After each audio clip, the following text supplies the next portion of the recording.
Hi, and welcome back to BeeBop Tales, a show where I, BeeBop, tell the stories from my life. You know, when I first started out as the intro bot for the alien adventures of Caspian, I didn't remember my life on my planet so well, but now that we're on to episode 4, it's all coming back to me. And how did I forget about surfing on the backs of tiny whales or running around with armored pandas? Who knows, but lucky for me, I have you listeners here to help me remember. Natasha from Chicago, for instance, wrote in to remind me that I once talked about how I may or may not have had a run-in with dinosaurs at one point. That question is answered today, and I asked you all a question about the code I needed to enter on the mysterious black box that was controlling the robots under Barron's sway. Well, a lot of you wrote in to help jog my memory, including Elliot from Potomac, Maryland, Bryce from Sudbury, Massachusetts, Desmond and Julia from Chicago, Leaf and Mauer from San Diego, Brennan from Portland, Maine, Nina and Michael from San Carlos, California, Lev and Clara from Philadelphia, Pennsylvania,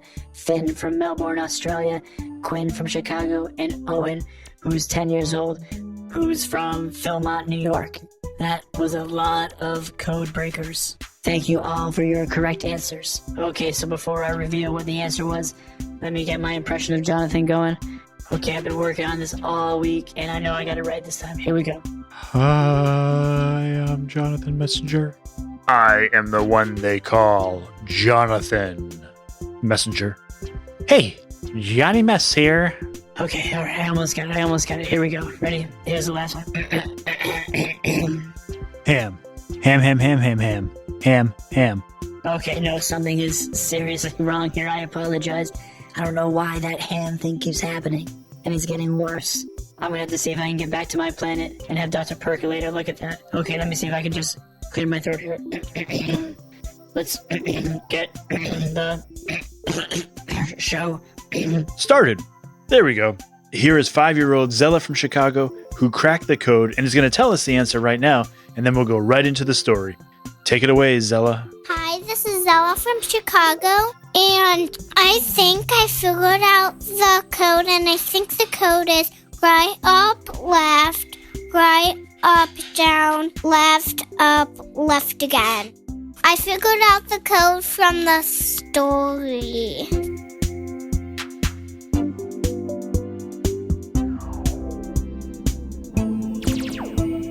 BeeBop stared at the keypad on the box. He punched in. Left, down, left, down, up, left, right. A jolt of electricity went through him. Ow! Tiny, what are you doing back there? It was Basal Stag Bear, standing up to Barron's robots on the other side of the box. Sorry, but at least I know now it's only 9 keys. Let's try right, left, down, right, up, left, down. Tiny! Down, right, left, down, right, up, left, down. Isn't that the one you just tried? I don't know. Well, look, don't just pick random numbers. Think of a pattern. Any pattern. You mean like up, down, left, right? Sure, like that, but maybe a little less obvious. Well, I do have this one stuck in my head. Right, up, left, right, up, down, left, up, left. That's not a pattern, that's... Hey, wait a second. The panel BeeBop was typing on suddenly receded and the box opened up. Each side falling to the ground, revealing what looked like an old, beat-up computer inside. Do you think this is what's telling the robots what to do? Said Basal. I don't think so. I mean, it's kind of small and... Mommy. Yelled all of the robots. Okay, yeah. I guess it's their mommy. Well, there's only one thing to do, Said Basal. He pulled out his sword and raised it above his head. No, wait. You can't do that. It's their mommy. Said BeeBop. Mommy. But that mommy is commanding an evil laser robot army. Oh, just hold on a second. BeeBop walked over to the computer and pressed 3 buttons. The screen on the computer went blank, and all of the robots slouched, their programming turning off. What was that? Ye old Control-Alt-Delete. Said BeeBop. Fixes every computer problem known to man, robot, or panda.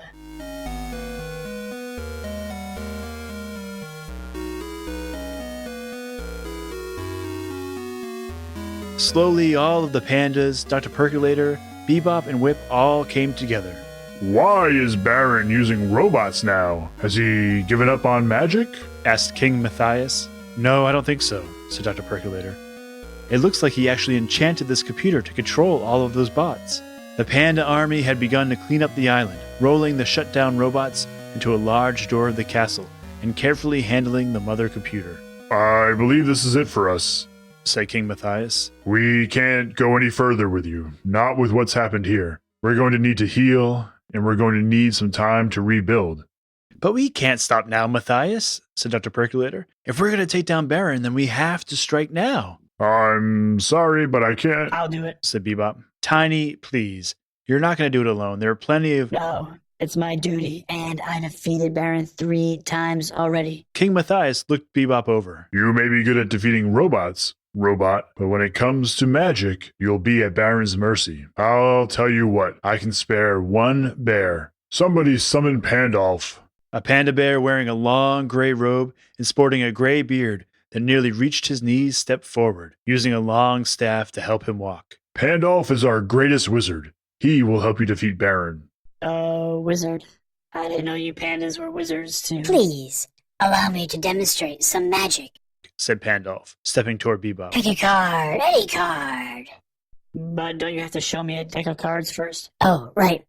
1 second. I have one here in my robe. Hold on a second. Not in that pocket. Not in that one. You know, maybe I left it in my flying carpet. Oh, hold on a second. Here it is. Now, pick a card, any card. Don't you have to open the pack of cards first? Oh, of course. How silly of me, yes. Let me just fan them out really quickly there. Now, pick a card, any card. Okay, fine. I'll take this one. It's the King of Diamonds. No. Actually, it's the 3 of clubs. Oh, or is it? BeeBop looked down at the card in his hand, and it slowly transformed until the card went from black to red, and the clubs turned to diamonds, and a king appeared on the face. Huh? Neat trick. Said BeeBop. Magic. Said Pandalf. Okay, yeah. I mean, it was... Magic. Yeah, I mean, it was... Magic. This is what it's going to be like the whole time, isn't it?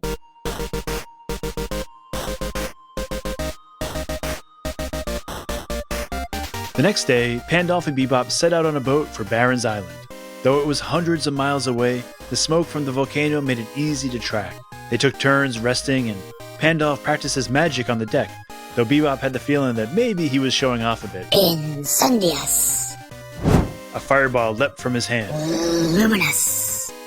A lightning bolt shot from his finger. Furious. A frog fell out of his armpit, That's a weird one. said BeeBop. They can't all be winners. When their boat neared the island, they could right away sense that something was wrong about it. Aside from the smoking volcano and the rivulets of lava that ran down the side, there was no movement, no sounds. The two approached the foot of the volcano, where a strange purple energy field seemed to block their way. BeeBop took a step forward. It's the King of Diamonds. BeeBop looked around. He was back on the Panda's Island again, and Pandalf was demonstrating his card trick again. Wait, didn't we already do this? Yes. Said Pandalf. Barron must have put a time-bound shield on his island. We cross a certain barrier, and we get sent back in time. So then why are you still doing your trick? So I can say, magic! The two set out again, and this time, when they got to the foot of the volcano, they approached it very carefully. Maybe we should try to jump over the barrier. Said BeeBop. Here we go. 1, 2, 3. Magic! The two were back with everyone else again on the Panda Island. They returned to the volcano again. BeeBop picked up a stick and poked it into the barrier. Magic! They set sail again, returned to the island, and BeeBop this time tried to put his hand just flat against the time-bound shield. King of Diamonds! Magic! Nope. Said BeeBop. What do you mean, nope? You got it wrong. I changed my mind. It's not the King of Diamonds. You can't change your mind. It's... Don't say it. The next time they were at the foot of the volcano, BeeBop was all out of ideas, and more than a little tired of having to see Pandalf's card trick over and over again. Okay. said BeeBop. This is serious magic, right? This time-bound shield? And you're sure you don't know any spell that could counteract it? I do know one spell where you put a rabbit into a bucket of water, and a minute later, it comes out of a closet completely dry. What? What rabbit? That is not helpful. Okay, we've tried walking across, we've tried jumping across, we've tried poking the shield or whatever this thing is. So I guess there's only one thing left to try. You mean give up? No, never. We have to run across. Are you ready? 3, 2, 1, go.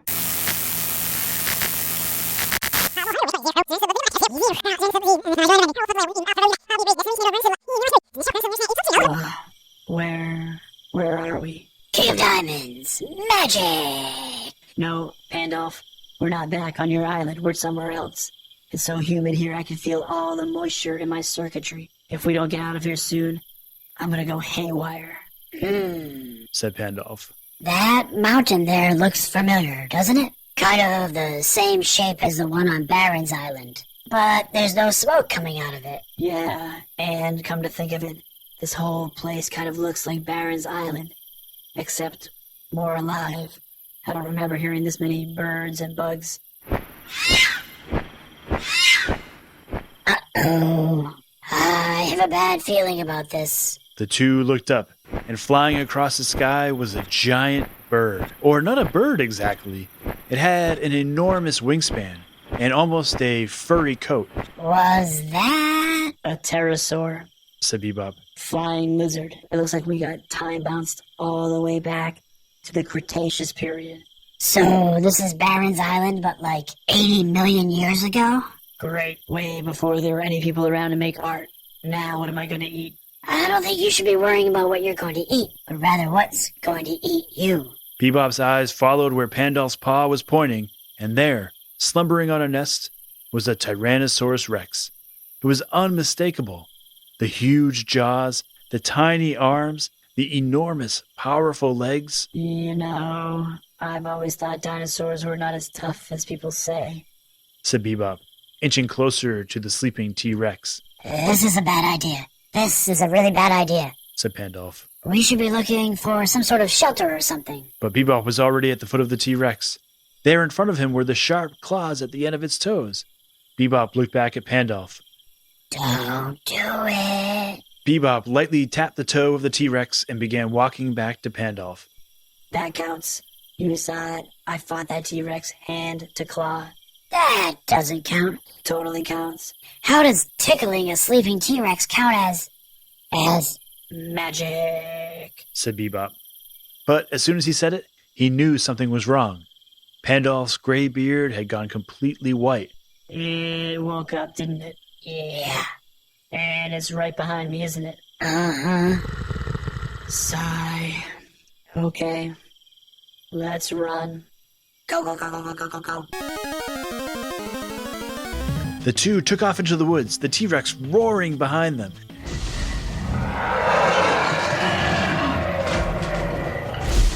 They weaved in and out of trees, trying to find paths that made it slower going for the T-Rex. They came to a stream and were ready to leap across when the T-Rex jumped in their way, its tail whipping around. That way. Said Pandalf. Back toward the mountain. They raced through the underbrush as T-Rex bounded behind them. Suddenly his jaws snapped shut, but only caught the tail of Pandalf's robe, pulling it off of his shoulders. It's okay, Said Pandalf, now running in just his fur. It was kind of weird for a panda bear to be wearing a robe anyway, to be honest. The two made it out of the jungle and started up the rocky mountainside. The T-Rex, having gulped down the robe, was now a few steps behind them. Oh, okay. Said Pandalf. Now that I have some room to work, let me see if I can get that fast-forward spell working. You have a fast-forward spell? Why didn't you just use it before? We could have just fast-forwarded to the part where we face off with Barron. Because it's no fun knowing what's going to happen. Are you kidding? I love spoilers. Pandalf began his incantation, swinging his magic staff in circles in the air. The clouds above them darkened, and the wind whipped around. And just as Pandalf was about to complete the spell, the T-Rex ate his magic staff. Oh, come on. That was my only one. But something was happening. The T-Rex's belly began to glow. Good news. The spell is working. Bad news, it's happening inside the T-Rex. The dinosaur was confused and scared by its glowing stomach and forgot all about Pandalf and BeeBop. Come on, grab hold. Pandalf and BeeBop leapt onto the dinosaur's tail and...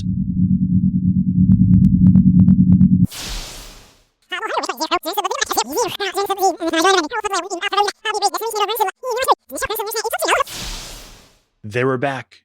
BeeBop, Pandalf, and the T-Rex were all back in the right time period. And thanks to the fact that they had run up the volcano in the Cretaceous period, they were now standing inside the time-bounce shield.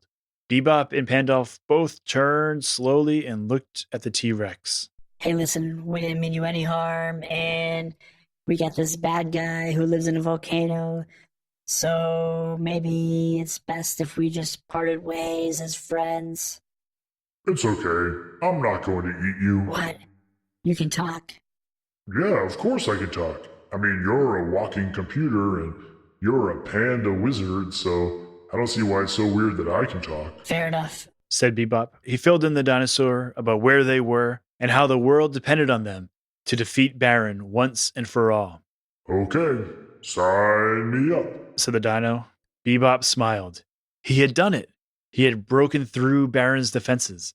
He had brought with him a wizard with at least a couple of cool spells. And now he had a talking T-Rex to help him face whatever was next. Bring it on, Barron. BeeBop Tales, magic tricks and time travel never fail. BeeBop Tales, BeeBop Tales, BeeBop Tales.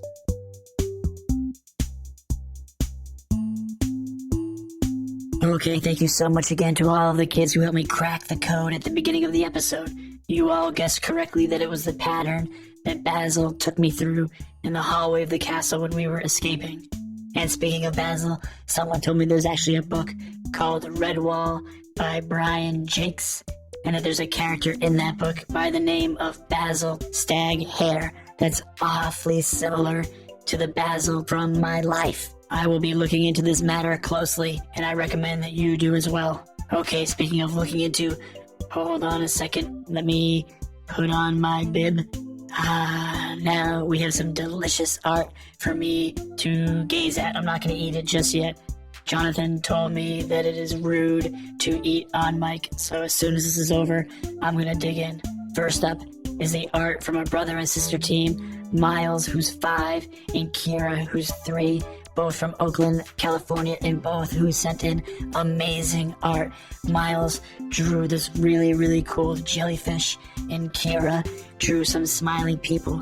And while I know you may find it a little unsavory to eat people or poisonous to eat jellyfish, I find them divine. I can't wait to eat them. We also have another brother-sister team, this time from Cyrus, who is 5, from Hatfield, Massachusetts. He drew me 3 spaceships, which I plan on eating 1 per day.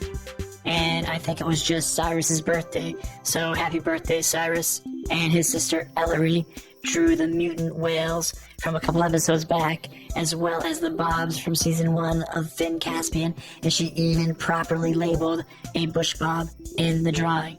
Thanks so much, Ellery. This all looks delicious, everybody. And check out the site, finncaspian.com. You'll see all the art up there by Friday. I'm a little behind, I'm a busy robot, but all of this art will be up there by Friday, I promise. And finally, we come to the point where we have a joke.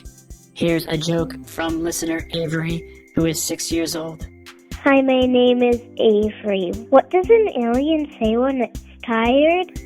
I'm spacing out. Thanks for that, Avery. That's it for today's episode. Next week brings the exciting conclusion of BeeBop Tales. What will happen? Hey, you know I tell you I love spoiling things, but the fact is I don't remember. I won't know until I start talking about it. So thanks to everyone who has sent in jokes, sounds, and of course, food for me. And we'll see you next week.